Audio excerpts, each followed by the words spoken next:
Welcome everybody to our Silent Samaritan Thank You celebration. We are so happy to have you with us on this very special day to celebrate a great campaign for a great cause. And we have with us a very special guest today, returning from having been part of this campaign and having been the speaker a few years ago. We have Sandra Bigan. Welcome, Sandra. Hi, Ro. So good to be here. I'm out in Connecticut and obviously not able to fly in for it, but I'm just happy that you asked me to do this, and I'm just honored to be back. You know, 4 years ago, I flew in with my sons, Jack and Charlie, and when you asked me to do that speech, Mm-hmm. it was a lot for me to tell my story, but I know that ever since, the Silent Sam campaign has raised so much money, and your organization does such good things in the Fox Valley that I will continue to always support, and I'm really happy to be here today. It's wonderful that you were so gracious to share your story of how you were a woman in need and your family was a family in need in such time of sorrow, and sharing with our audience, with our friends and supporters, how you found that help from Samaritan, and now you're a woman of strength. 8 years ago, my husband Patrick died by suicide. I was living in Appleton, and that's where I was born and raised, and my kids are raised. And my husband grew up in Neenah, and it was a complete shock to my children and myself and our families and our friends and the community. I had friends ask. I needed help telling my kids. First of all, the first time I met Doug Bisbee, who is a counselor at Samaritan, he came to my house and helped me tell my children, who were 9 and 12 at the time, that Patrick had died by suicide. And then Doug followed up with me about a month later and just checked in to see how I was doing. And I started seeing him that week, a couple times a week.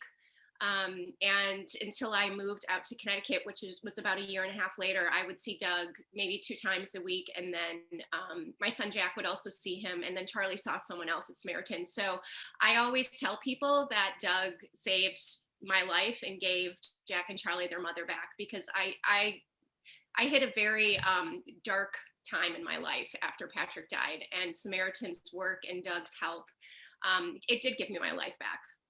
Thank you. Thank you so much for sharing this story. For our friends who have supported this campaign, that's the kind of impact that you're helping make. When you give to Samaritan, you're giving us the opportunity to invite people who are struggling, like Sandra and her family did struggle, to find the help they need, to get steady on their feet again and find that life is worth living and that there is hope. So before we go any further, I think it's good for all of us to just remember how this campaign started and the people behind it from the beginning and through time. So I'm going to bring another guest, but before I do this, I'm going to do the socially responsible thing, and I'm going to put my mask because we're going to be a little closer. So I'm bringing now Susan Morrissey, a volunteer with Samaritan. Hi, Susan. Hello, Ro. How are you? I'm very good. Good. It would be wonderful if we didn't need to wear masks, but that's the proper thing to do because we care about people. It is. We do. All right. So, Susan, you have been with the committee that organizes this event for several years now. Yes, I have. Going back, trying to remember what year I started has been a little difficult, but with a friend who's also on the committee, we finally figured out that about 2005, we started this campaign. And we called it Silent Samaritan because the people giving the money were the silent ones, and they were giving to women who needed help. And we were so pleased to be able to do that. And back then, we did all handwritten invitations, and we met in a very small venue, and then we grew. Oh, yes, we really grew. We did. It's impressive because events usually don't have this long life, right? But this event has been going on for 16 years already. Yes. And as you said, it started small. I remember I was an intern with Samaritan, and I was there for that very first one. Yes. Small room in the First Presbyterian Church in Neenah. Delicious soup that the volunteers, yeah, a lot of work was involved in that. Do you remember that? I do remember that, and it got even more work when we moved to Myron, and we had to haul all the dishes from the First Presbyterian Church to Myron. Zupas delivered food, and then we hauled all the dishes back to the First Presbyterian Church and washed them. Oh my gosh. No, it is wonderful to remember all the effort that has been put forward to Yes. make this possible because people care. It was a labor of love. Absolutely, it was. Yes. Yes. And then I remember in 2010 was when we introduced the Woman of Strength Award. Right, and Roseanne Blair was our first awardee, and she deserved it, and it was a wonderful thing. And she really has been in the forefront of this whole campaign from the very beginning. So Yeah, that was wonderful. Yes. And this year we are sunsetting that event, that award, and introducing a new one, because the world has changed and we are adapting to the needs that we Yes. currently have. it's right? part of our growth, I think. Yes, absolutely. Yes. So we are now selfless rather than woman of strength. And we now have printed invitations with some notes, but not many. And we have moved to venues that now prepare the food for us, which has been wonderful. So It's been a big journey, it has right? been. It has been. From a small room in the First Presbyterian Church with people from a variety of different churches contributing to that effort and writing notes and Yes, everything, yes. to going to Myron, and then from Myron we went to Riverview Gardens, then Bridgewood, right? I think Bridgewood and then Riverview Gardens, but you know the years run together. Yes, and unfortunately, it was Grand Meridian, where we really wanted to have this event this year, but it's not possible yet, No. right? But we hope that we're going to go back to that. Absolutely. And it's going to be even bigger, right? Of course. Thank you, Susan. Thank you. Yes, this event has been growing because the need only grows. In 2019, we utilized over $20,000 to subsidize services for our clients. In 2020, in the midst of COVID, there was a jump of over 170% on the need for subsidies for services. That's why your support is so important. It's amazing to see how far the campaign came and the numbers that we are seeing coming through in terms of the needs, but also the numbers of donations, and you're going to know more about that later. But now I would like to come back to you, Sandra, and because we have a great speaker. And in a time when we are struggling with so much still related to COVID, we're not over yet. So much has changed. There's so much hopelessness. There's so much uncertainty. We have been seeing this in research, in local data, but also in our own center. We are seeing, like one of the counselors said, that like people are struggling with this existential dread. And naturally that can lead to thoughts of suicide or that deep hopelessness. And we have today then a special guest who is going to speak about her own experience, like you spoke about yours. Katrina, I watched her presentation, and there is just a beautiful resilience about her, and hope in her message. And I just think that when everyone sees her presentation today, it's hard, especially, we having two young boys. I was always worried about their mental health after my husband died. And to have counselors and to have people available. And Katrina, she obviously had help, but it took that courage inside of her. And she did it, and it's just, her message is so powerful, and her message is beautiful for families, for people that are struggling to hear that, know that there always is hope and there always is help. Yes, I was very impressed with her presentation, and when I met with her even before, as we were preparing for all of this, what excited me the most about her story is that when we talk about suicide and being in a dark place, it's hard to think about the hope, right? And she will bring this through in a beautiful way. And I'm excited that not only she brings that under a light of there is hope, but also she will present some very good leads, very good suggestions for all of us to follow. So I would invite everybody to listen very carefully. Maybe you want to take even notes.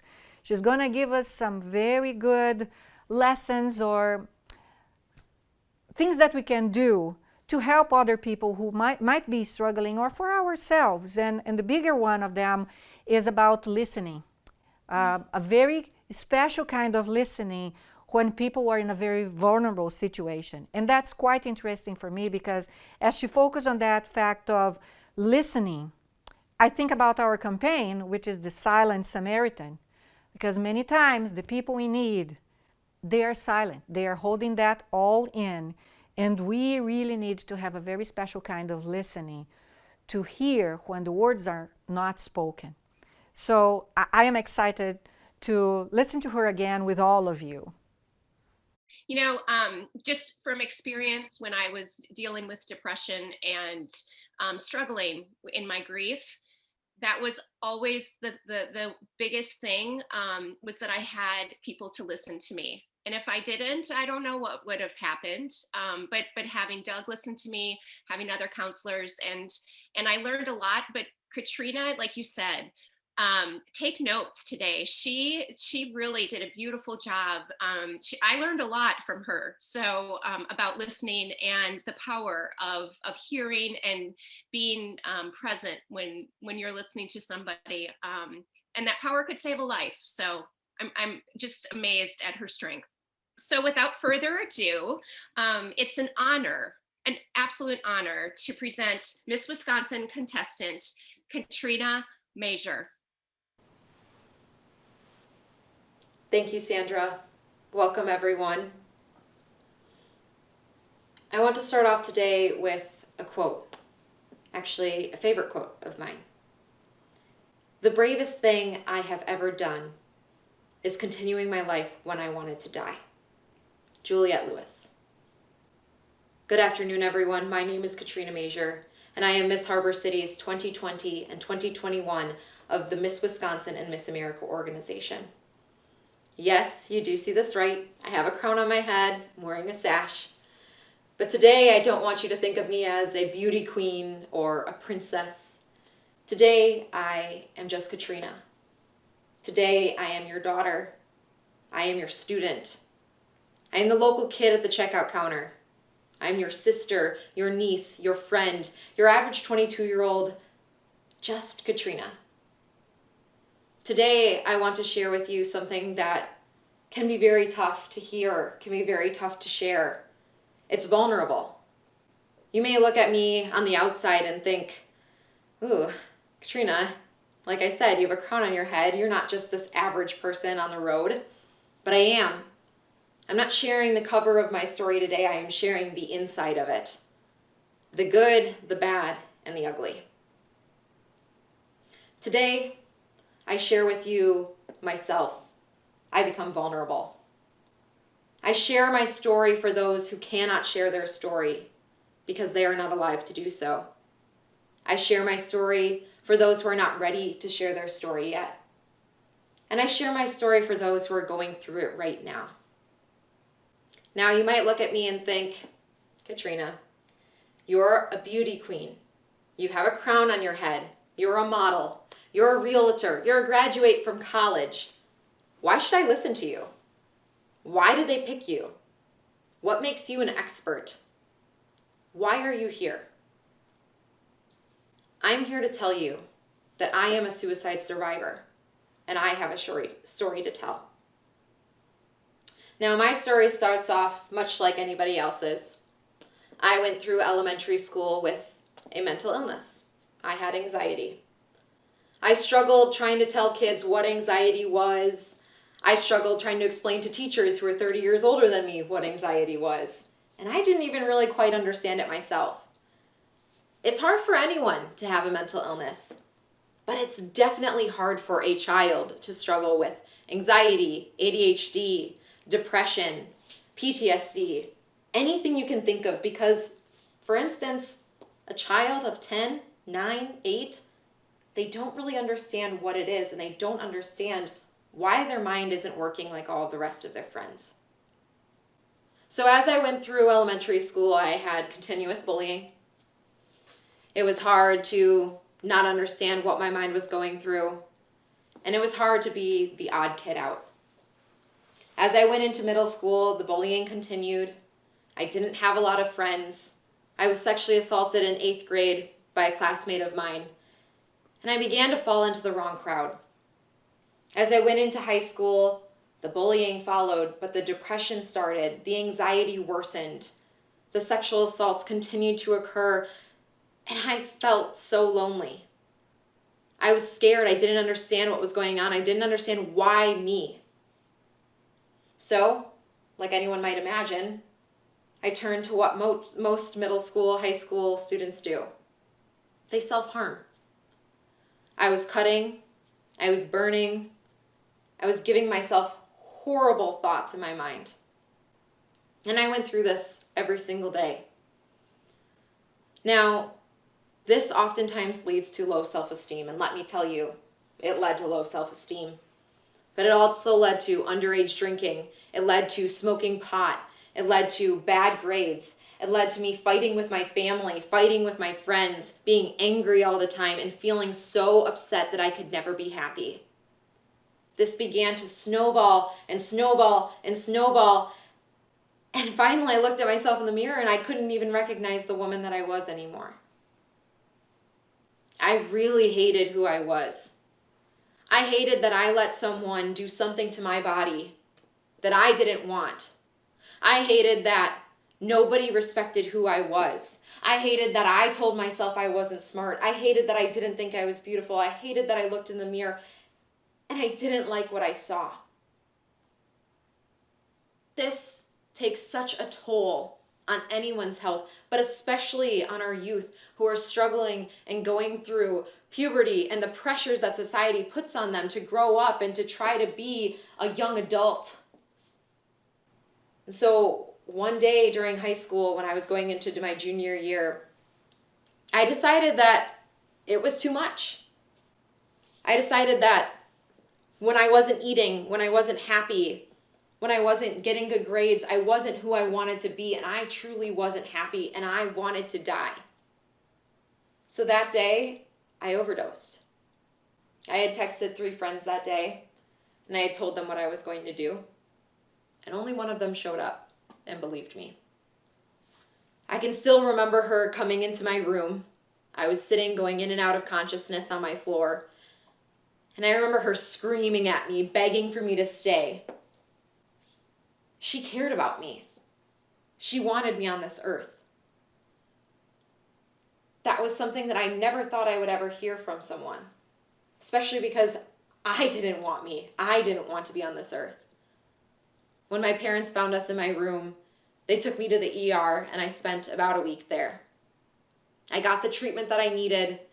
I was cared for. I was loved. People tried to get me to understand that I was needed on this earth. And so when I left the hospital that day, I promised myself that I would do the best that I could to make sure that no one ever felt the way that I felt again. Now, my story ends up pretty happy, and I'm sure a lot of stories don't end up that way. But I think a lot of the reason why I got to where I was today has to do with years and years of self-love, medication, therapy, confidence, a healthy family life, good friends, and the ability to remind myself that it gets better and that there is hope. But one thing that really sticks out to me in my process of healing is empathetic listening. And that's what I want to talk to you all about today. Empathetic listening is the ability to be responsive and attentive and understanding when listening to someone who's speaking. I sure hope all of you are empathetically listening to me today. In this world, a lot of noise is in our lives. We hear things all the time. The TV's always on, the radio's on, there's music playing in the background. We never really take the time to empathetically listen anymore. We're trying to reteach that. There are a few ways that you can be an empathetic listener, but I want to start off with one thing that really worked for my family and I. When I got out of the hospital, a therapist talked with my mom, my dad, and I. And one of the things that they taught us was The power of questioning to spill. Now, this has worked very well for my family, and so I hope that you might try it. But before someone is about to spill something or give a lot of information, the person listening should ask 3 things. Would you like to vent right now? Would you like my advice or opinion? Or are you in immediate need of help? This way, the person who's speaking will get exactly what they want from the conversation. And if they just need to vent, they don't have to worry about someone giving an unwanted opinion or advice and potentially making them very upset and creating a blow-up experience for the whole family. It's happened in my family quite a few times. So I promise that this works. This is something that I've worked very hard on for the past couple of years and something that I always like to tell people about. So now you might say, okay, Katrina, you're telling me all about empathetic listening, but I don't really know how to do it. And that's okay. Again, as humans, we're not very good at communication. So here are a few ways that you can be an empathetic listener. The first way is to make sure that when you decide to sit down with someone and talk with them, you decide to free yourself of distractions and to sit in silence.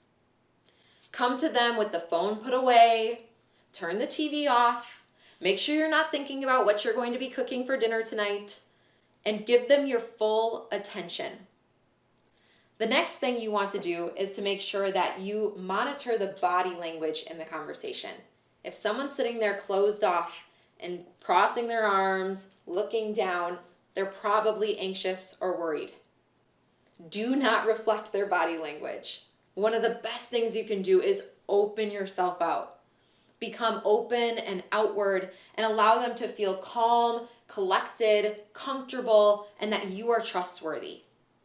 If you stand with an open appearance or sit with an open appearance with a neutral or soft face, you are going to come off as more approachable and someone who seems trustworthy. Especially for our teenagers and youth, this is very important. One of my favorite things to talk about during body language is how my mom and I used to go for a lot of drives when I got out of the hospital. She didn't really let me do a lot of activities once I got out of the hospital. She had good reason.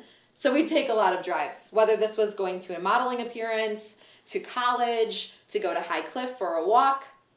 But oftentimes when we were sitting in the car, parallel, right next to one another, we were both just sitting looking forward at the road. Now, being a communications major, I know that this is a very big part of communication, that as humans, we are much more comfortable when we're not staring face to face to someone. So by sitting parallel by my mom, it was really easy for me to open up. So she used the oldest trick in the book by sitting there completely silent, making it a super uncomfortable car ride, making me want to fill the void of words with some sort of talk. So, of course, I would open my big mouth and I would spill everything to her. She loved this because she got to know a lot about me. She got to be an empathetic listener in the car. Before I would spill, she'd often ask me those 3 questions. Katrina, are you looking to vent? Are you looking for my advice and opinion? Or are you just looking for immediate help on something? What can I do for you? This was a great way so that I could speak with her without worrying about her maybe feeling like she was going to say, hey, that's wrong, you shouldn't do that, or that she was going to judge me, or that she was going to give me unwanted advice. I knew in that moment that I could say whatever I wanted and feel comfortable with what I said, that she would be open and understanding, and she would make me feel comfortable and that I could trust her. This was a really great bonding experience for my mom and I, and we still use it to this day. Another way that you can be an empathetic listener is by being understanding and in being encouraging. So when someone begins to speak, it can be really hard for them, and it can be nerve-wracking. So one of the best things for you to do is to tell them that you understand them, you believe in them, and that you are here to be a trustworthy companion. By encouraging them to continue to speak, they will want to tell you more things, and they will want to hear, at some point, your opinion. But that is another point I want to touch on, is that they may not ever want your opinion. And that's okay. You don't need to give your opinion or advice, even though I know you really want to. This is something that I have had to learn over the past couple of years with my 2 younger twin sisters. They're only 3 years younger than me, but I think I know a lot more than them. But I probably don't, and I need them to learn what they're going through rather than me telling them how to go through it, or they wouldn't grow. So again, this is exactly the same point with you and your daughter, or you and your niece, or you and a friend. You need to let them understand and go through things so that they can grow and they can learn. And that brings me to my final point of empathetic listening, is that you need to be a listener, and if they decide that they are done speaking, then they are done speaking. You can't force things out of someone. You can't ask them to speak to you if they're not comfortable with it. But by remaining silent and remaining open and giving phrases like, I understand where you're coming from, or thank you for sharing that with me, can really help someone to feel like you value what they're saying, you understand what you're saying, you believe them, and you want to make it as comfortable and trustworthy for them as possible. But this is all just basically talking about that empathetic listening and being an active, attentive listener. It's about putting yourself in the shoes of the other person, understanding their emotions, understanding where they're coming from, even though it may not be the feelings that you feel in the same situation. A 15-year-old is going to feel very different about a situation than a 45-year-old would. Just as I feel very different about a situation than my sisters who are 3 years younger than me do. But that's the point. We aren't just trying to hear what they say and turn it into whatever we want it to be. We are trying to empathetically, actively listen to what they are saying and understand how they feel. Now, it can be kind of hard to understand how someone is feeling if you don't know what the warning signs are for someone who might be struggling with depression or another sort of mental illness, especially a mental illness that would lead to suicide ideation or suicide. So some of the warning signs to look out for are prolonged sadness, changes in eating, changes in sleeping, excessive anger, excessive guilt, or even talking about suicide. It is okay to ask someone if they are thinking about killing themselves. And actually, I recommend it. Sometimes you'd be surprised at the answer, but if you can catch it early, you could save a life. I am very thankful for all of you who are here today supporting this wonderful organization. And if you need resources to refer someone who may be exhibiting some of these warning signs, well, you have so many at your fingertips. This organization is here to support you. They are here to love you and help you through whatever you need. You know the right people to go to. Thank you for coming out today, for supporting this organization, for supporting me, for listening to my story, for standing here and empathetically, actively listening to what I am saying and what the rest of the speakers are saying, for supporting those who are going through a mental illness, and for being change makers in this world. It is people like you who are irreplaceable. Thank you. Katrina, that was so powerful, and your vulnerability, amazing that you shared not only your story, but you gave such great advice to all of us to really, really learn how to listen and help others. You know, your bravery to stand up and tell your story, I know will help thousands of people, and I'm sure it has already. And just, we are honored that you are here today, and thank you so much for sharing. You know, the Silent Sam campaign has always had a special place in my heart. And I was able to afford counseling for myself and my children, but there are so many people in our community that can't. And counseling not only can save a life, it can change the dynamics of a family and help everybody in that family if others get help. And there are so many people that need help, especially now during COVID.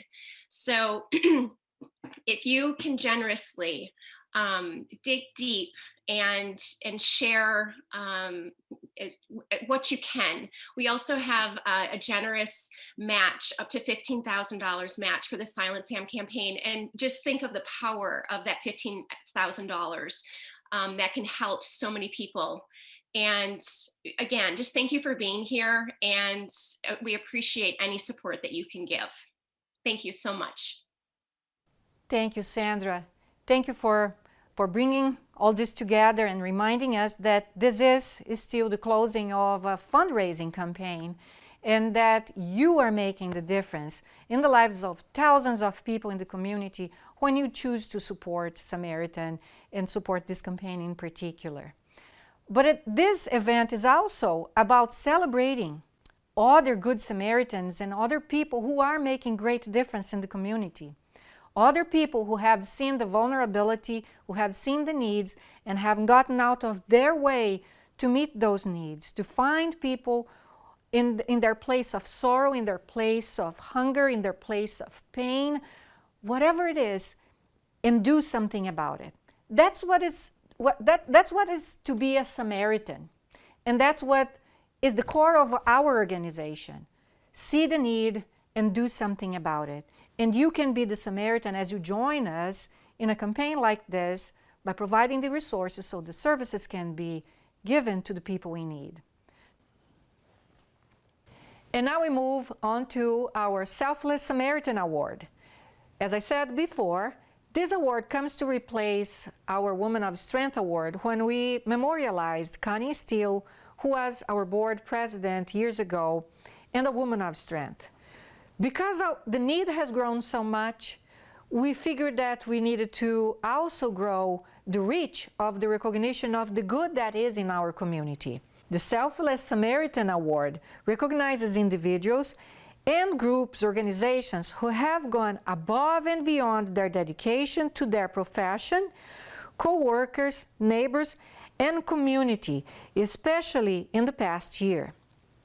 We had 24 nominees in 3 categories: essential healthcare workers, community service or church group, and Good Samaritan. Reviewing the nominations was a deeply humbling experience. It was amazing to see the variety of acts of selfless care for our community. You know, it's truly showing what being a Samaritan, a Good Samaritan is. It's moving away from your safe zone, from your own path, to go towards the person in need. We had people in a variety of different activities, initiatives, and nominations coming from the greater Green Bay area, Wild Rose, Appleton, Oshkosh, Neenah, Menasha, a large footprint, as large as the footprint of Samaritan and our services. And now I'm going to read for you the names of the 24 nominees that will be recognized today. And I invite you to visit our website to learn a little bit more about each one of them and the great work that they do. Our 24 nominees recognized now are going to be receiving a Visa gift card sponsored by Tundraland, just as a simple token of our appreciation and gratitude for the great work that you do for our communities. Monica Clare from St. Joe's Food Pantry. Kurt Egerbrecht, Appleton Public Health Department. Stephanie Eldridge, Wild Rose Schools. First Presbyterian Church in Neenah, Neenah Sewing Group. Fox Valley Memory Project. Julie Gam, Good Neighbor team member at First Congregational Church, UCC, Appleton. Lisa Gelhoff, community volunteer.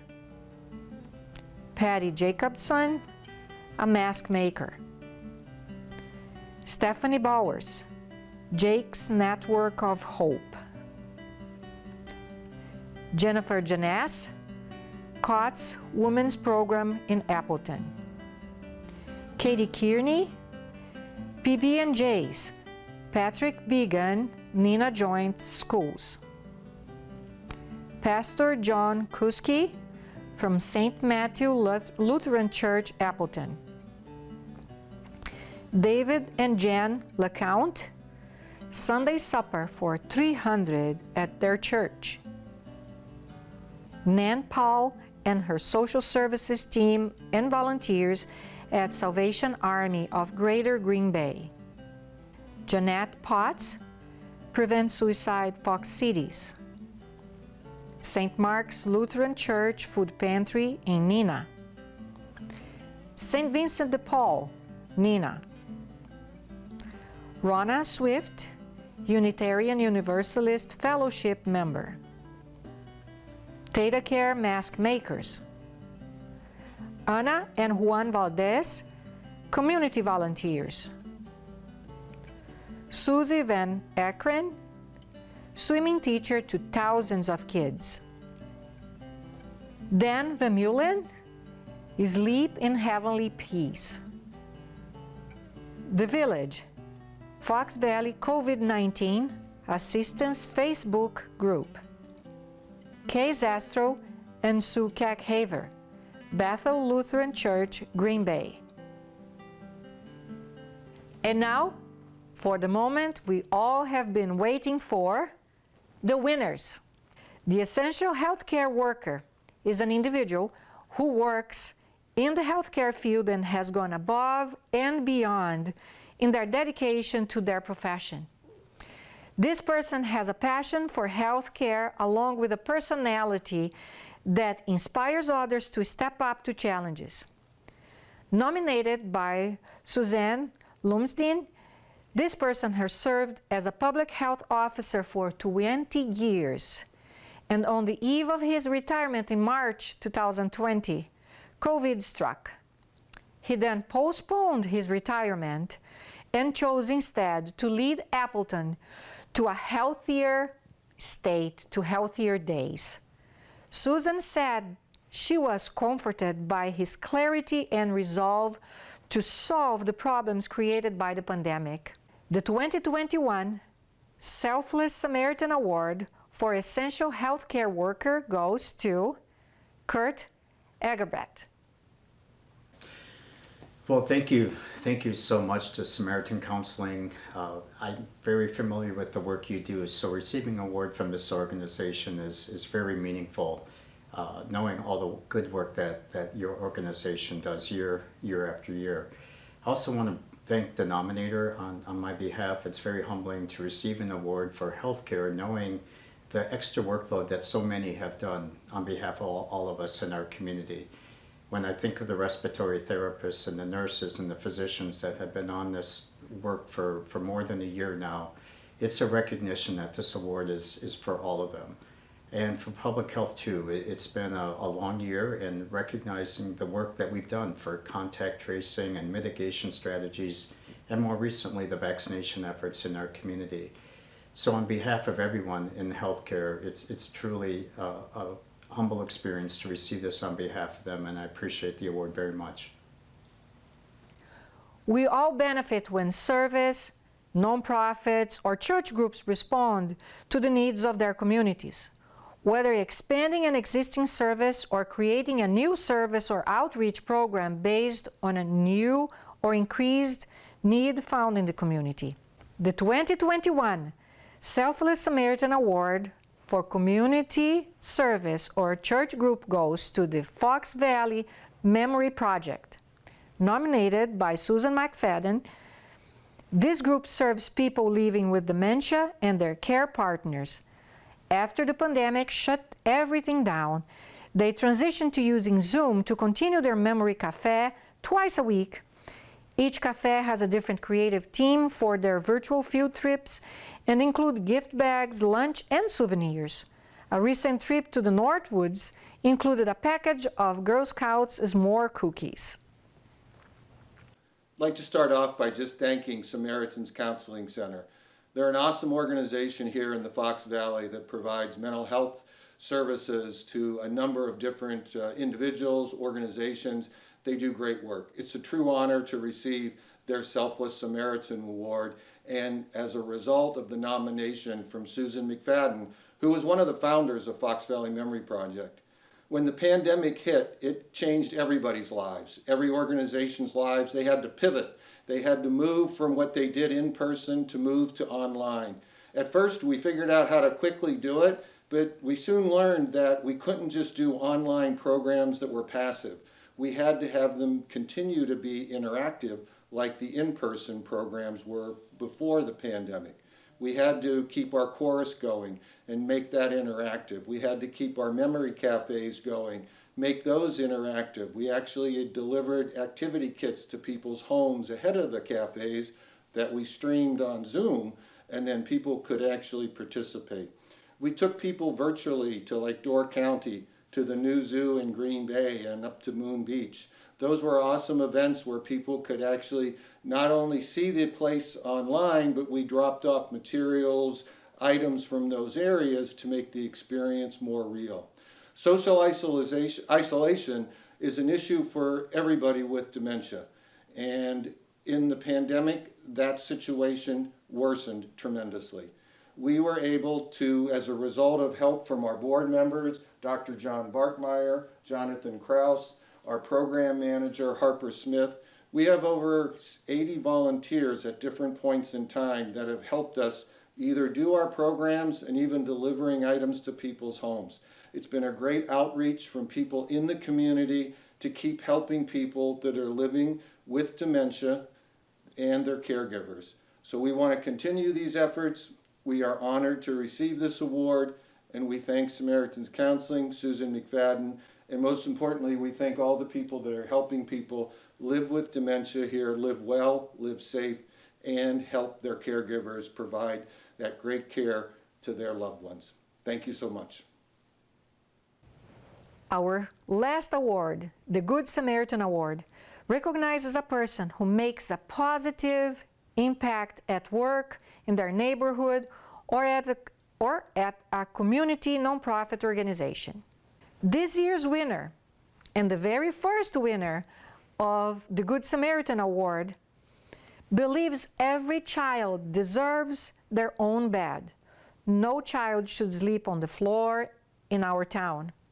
To that end, he has spent the last 2 years starting a local chapter in the Northeast Wisconsin of Sleep in Heavenly Peace, an international nonprofit that builds beds for kids.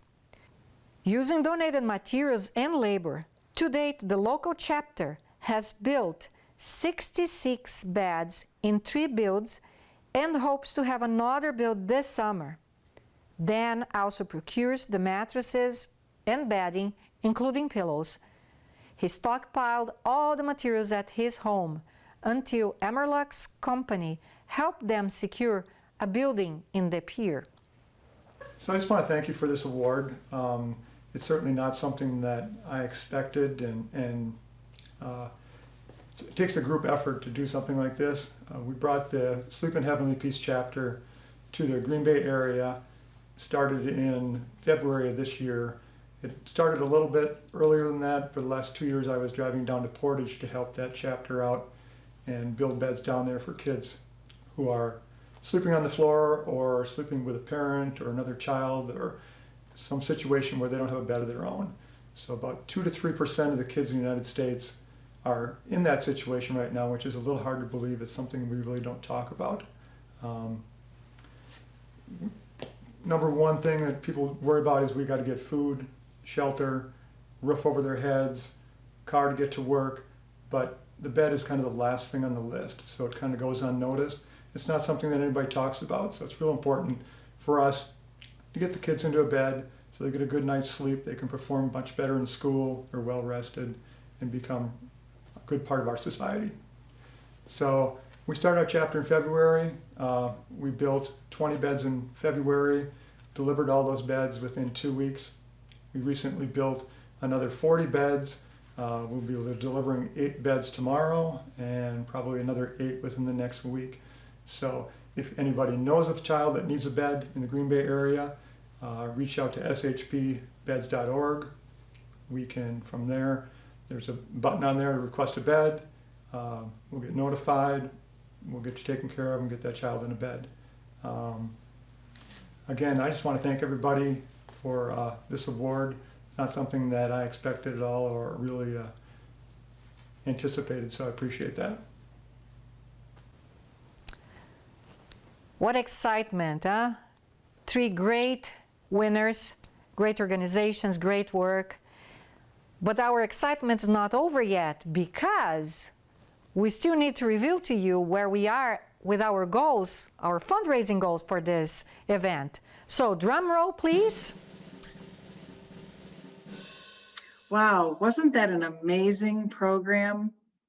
Before I share with you where the campaign is at, I need to thank a few people for making today possible. Katrina, thank you for sharing your very powerful message.